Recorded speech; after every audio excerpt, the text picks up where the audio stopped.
My name is Court Clayton. I'm a falconer here at Trout Lake Farms. And this is Copper. He's a Nutrilite falcon. Copper is a 4-year-old red-naped Shaheen. It's a Middle Eastern species of falcon. He's a fierce little predator and he's immensely intimidating to pest birds, but he's an absolute sweetheart. He's a very gentle little bird. Our job is to protect the crop. Nutrilite has recognized the value of falconry as a bird control technique as part of their sustainable farming operation. And it's the only supplement company that uses falconry to control pest birds on their property. Falconry has a number of advantages over conventional bird control techniques. Conventional bird control generally consists of scaring birds away with either visual or auditory deterrence. Falconry takes advantage of the natural profile of a raptor in flight. Falcons are natural predators of birds, and they look different in flight than a hawk does. And to a pest bird, they're very intimidating. What we do is consistent with Nutrilite's sustainable farming operation.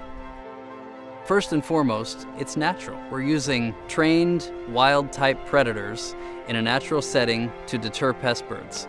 Secondly, it's non-lethal. Despite the fact that these are natural predators of birds and they pursue them and chase them, we don't catch them. We're not killing pest birds on the property. We're just intimidating them and scaring them.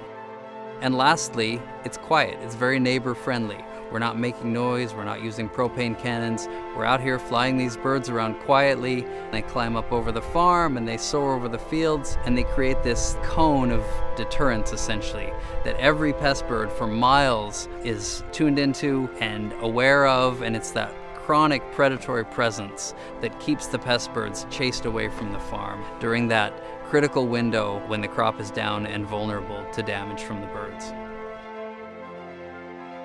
In essence, we don't train these birds to do very much. Most of what they do is very natural. We let them fly around, which they naturally want to do. They chase birds, which they naturally want to do. And all we really ask of them is for them to come back to us. So it's a very positive, cooperative working relationship with these birds. All of our birds are raised in captivity, and Copper was raised by adult falcons with him and his siblings. So when he first came to me for training, he was very wild. But because of his breeding and the way he was trained, he has a fantastic personality, and he's just a joy to work with.